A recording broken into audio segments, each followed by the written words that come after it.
नमस्कार दोस्तों, कैसे हैं आप? मैं हूं गौरव और यह है ट्रांसफॉर्मेशंस। जैसा कि आप सब लोग जानते ही हैं कि अप्रैल 2026 इसी मंथ में हमारे देश में 4 राज्यों में और एक केंद्र शासित प्रदेश में चुनाव हो ही रहे हैं।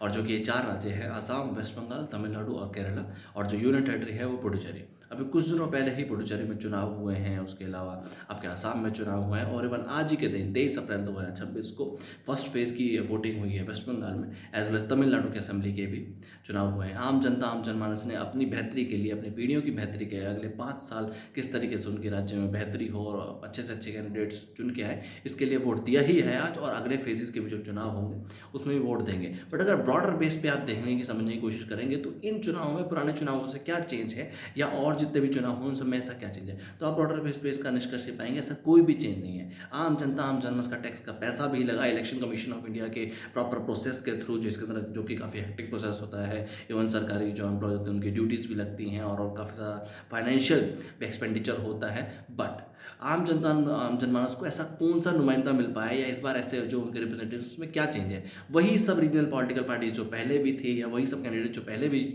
चुके हैं, या एक तरीके से फिलहाल भी जीते हुए हैं, वही ओवरऑल सिस्टम में ऐसा आपने एक भी नया कैंडिडेट देखा, या हमारे देश की मीडिया ने ऐसे किसी भी नए कैंडिडेट को या नए युवा को ऐसे कोई स्पेस देने का या मीडिया स्पेस देने का और उनके विचारधारा, विजन, पर्सपेक्टिव को दिखाने बताने का काम किया कि ये बेहतर कर सकते हैं, या इन सब लोगों को अगर स्पेस दिया जाए या इन सब लोगों को इक्वल अपॉर्चुनिटी दी जाए पॉलिटिकल एज और इलेक्टोरल सिस्टम में, तो बेहतरी हो सकती है।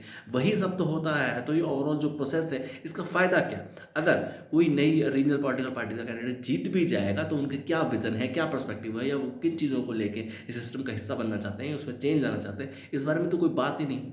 इन्हीं सब चीज़ों को देखते हुए हमने ट्रांसफॉर्मेशन जैसे प्लेटफॉर्म बनाने की कोशिश की है, जो कि भारत का पहला एक ऐसा ट्रांसपेरेंट या इक्वल अपॉर्चुनिटी प्लेटफॉर्म है, जो कि भारत के हर युवा को, हर इंटेलेक्चुअल पर्सन को, हर पढ़े लिखे इंसान को ये अपॉर्चुनिटी देता है ताकि वो Indian political as well electoral system का ट्रांसपेरेंट वे में हिस्सा बन सके, अपने विचारधारा से, विजन से, पर्सपेक्टिव से। और जब तक हमारे देश में पढ़े लिखे लोग, इंटेलेक्चुअल लोग इस सिस्टम का हिस्सा बनेंगे नहीं, और ओवरऑल जो हमारे पॉलिटिकल एज इलेक्टोरल था हमारा है, उसके अंदर ट्रांसपेरेंसी नहीं आएगी, उसमें इक्वल अपॉर्चुनिटी नहीं आएगी, भले ही वो महिलाओं का इंट्रोडक्शन भी हो। और जैसा कि मैंने पहले भी कहा है कि रिजर्वेशन देने की ज़रूरत नहीं है महिलाओं को इक्वल अपॉर्चुनिटी देने की ज़रूरत है।